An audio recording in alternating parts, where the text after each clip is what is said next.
सांग मैंने मु आज शरीर एवं जीवन सुरक्षा पाई किसी छोट छोट नियम चारोटी कहवाक चाहूँगी। यही चारोटी नियम को आपण जदि ठीक बाटर बा ठीक ढंग से पालन करेंगे निश्चिंत आपण शरीर निरोग आपण शरीर को आपण निरोग रखिपारे। एवं मु विनम्र और विश्वास सहकार कहूँ निश्चित आपण शरीर को निरोग रखिपारे। नियम को आपण निश्चित पालन कर चारोटी नियम को जी पालन कर जीवन रे तार केबे भी बेमार और रोग आसब ना।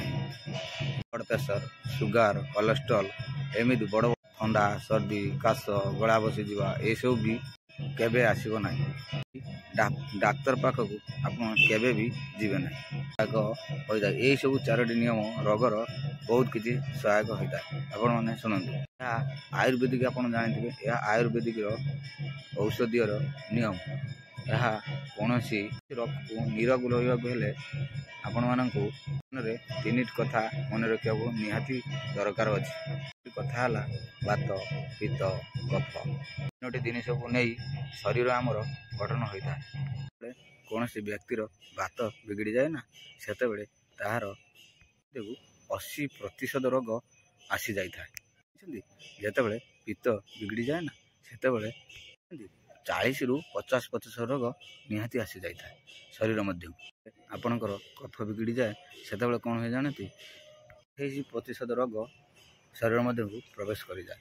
एवं जितेबले यही बात पित्त कफ तीनोटी जाक जितेबले शरीर मध्य को प्रवेश जितेबले बिगड़ी जाए से शरीर मध्य को 148% रोग ग्रास कर जाए। से ठंडा काश सर्दी एवं बहुत किसी बड़ बड़ आमर कैंसर पर्यंत लास्ट शेष कैंसर पर्यंत पहुँची जाती यही सब नियम पालन न करने सत्ते केवल कौन होता है जानते बात पित्त कफ ये तीनो जिनस बिगड़ी जारू आम शरीर मध्य यही सब असुविधा देखा दी था। किंबा आप जानते ए देश हो किंबा अन्य कौ देश हो आयुर्वेदिक चिकित्सार महान लोकों मध्य किसी आपण मैंने जानी चरक ऋषि सुश्रुत ऋषि जे कि बागपट ऋषि ऋषि एक पुस्तक नाम हूँ अष्टांग हृदय एवं नाम हूँ अष्टांग संग्राम। आपण मैंने पढ़ले जापर दुई पुस्तक से लिखिं यही दुई पुस्तक से 7000 नियम लिखि जाइछन्ति। मुझे आपण को चारोटी नियम विषय कहवाक जाऊँगी शरीर को निरोग रखिपारे।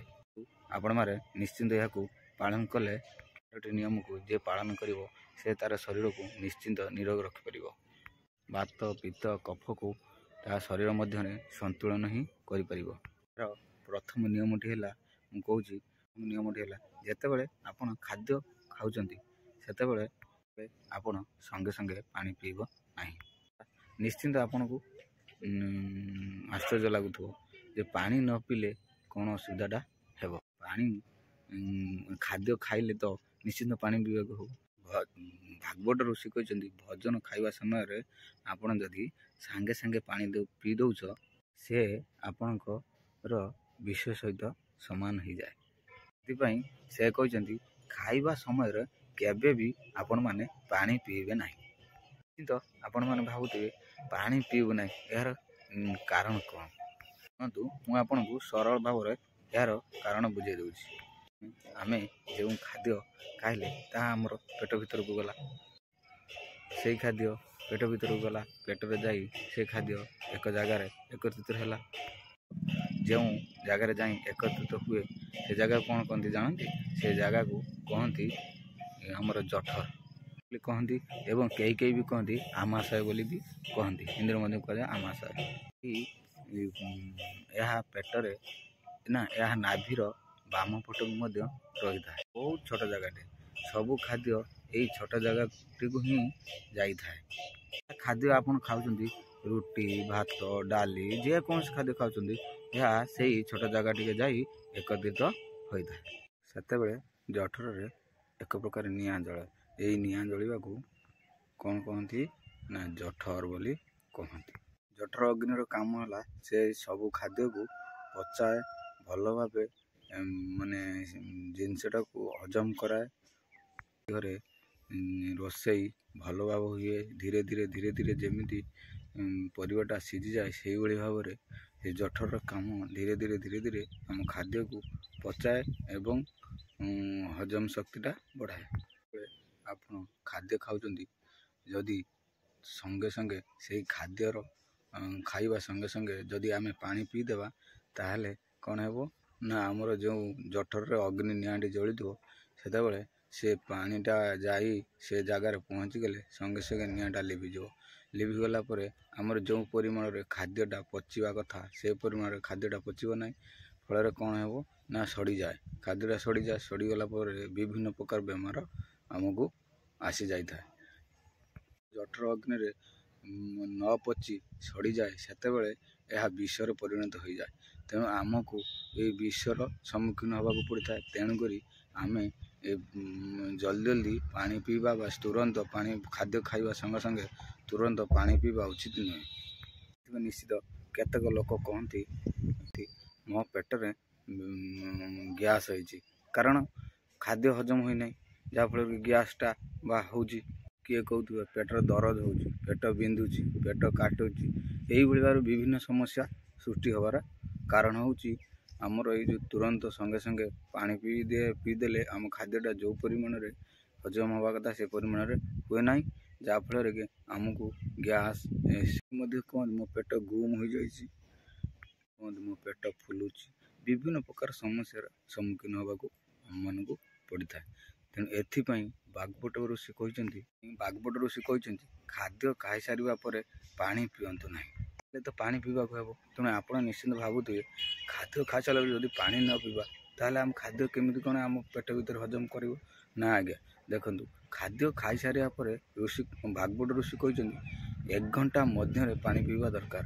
ତା ପୂର୍ବରୁ ପାଣି ପିଇବା ଅତି ଅସୁବିଧା ହୁଏ, ତାହେଲେ ଆମେ କ'ଣ କରିବା ନା ଗୋଟେ ମୁନ୍ଦାରୁ 2 ମୁନ୍ଦା ପାଣି ପିଇବା ନିହାତି ଦରକାର।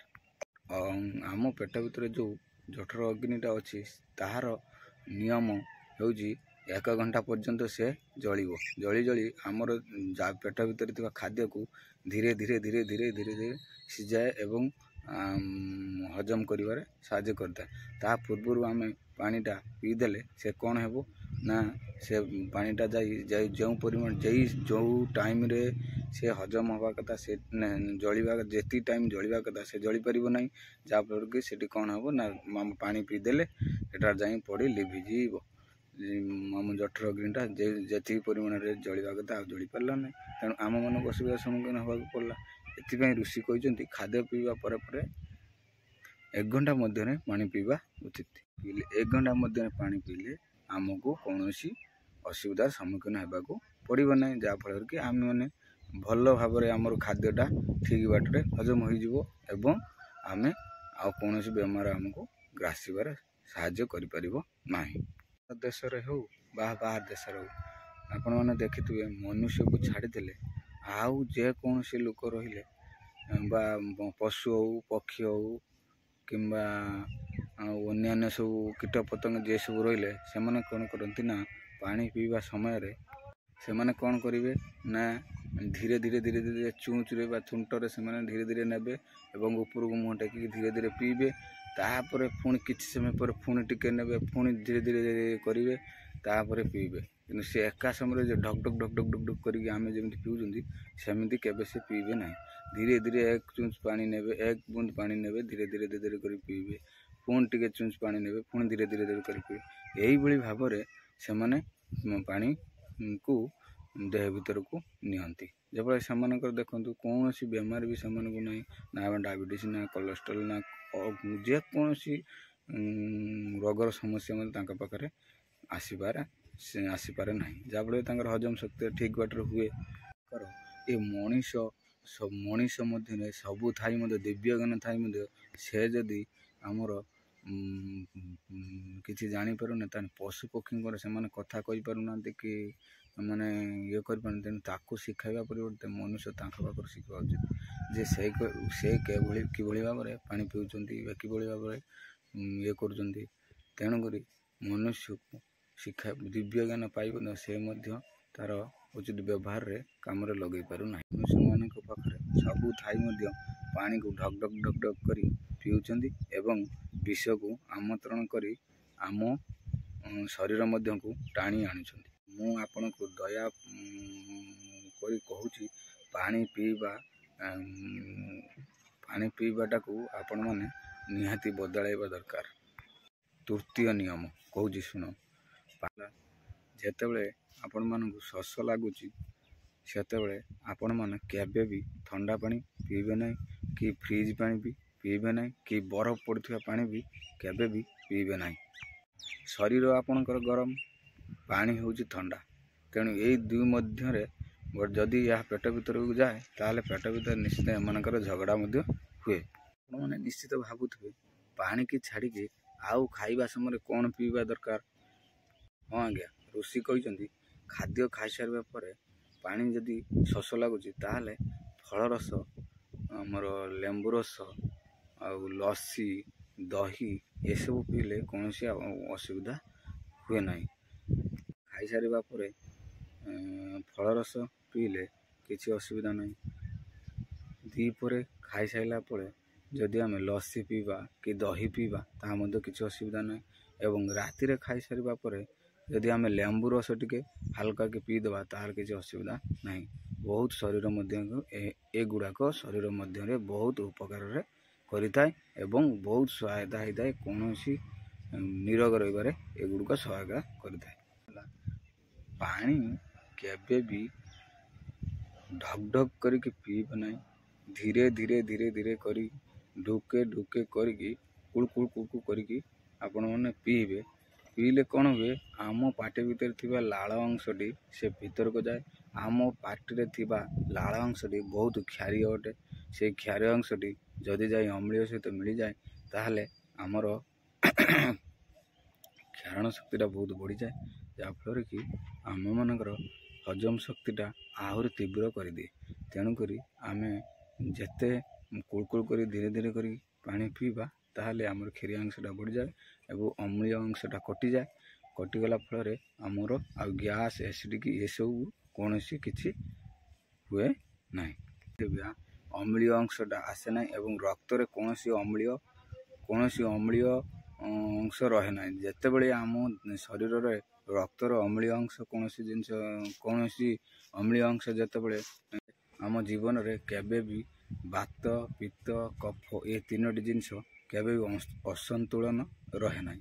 ତେଣୁ ଆମକୁ ଏସବୁକୁ ଧ୍ୟାନ ରଖିବାକୁ ହେବ ଯେ ଯେମିତି ବାତ, ପିତ୍ତ, କଫକୁ ସନ୍ତୁଳନ ରଖିବାକୁ ହେବ। ତେଣୁ ମୁଁ ଏହାର ମାନେ ଯଦି ପାଣି ପେଟକୁ ଗଲା, ପେଟ ଥଣ୍ଡା ହୋଇଥାଏ।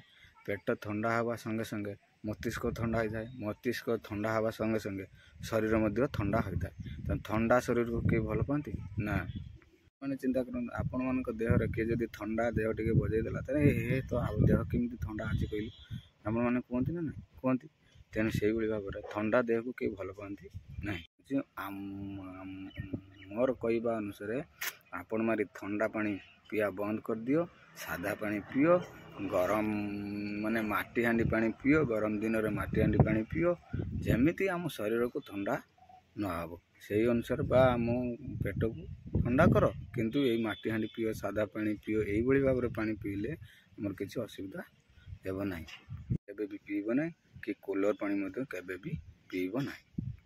ଚତୁର୍ଥ ନିୟମଟି ହେଲା କ'ଣ ନା, ଯେତେବେଳେ ଆପଣ ସକାଳୁ ଉଠୁଛନ୍ତି ସେତେବେଳେ କ'ଣ କରିବ, ପ୍ରଥମେ 2-3 ଗ୍ଲାସ୍ ପାଣି ପିଇ ଦିଅନ୍ତୁ।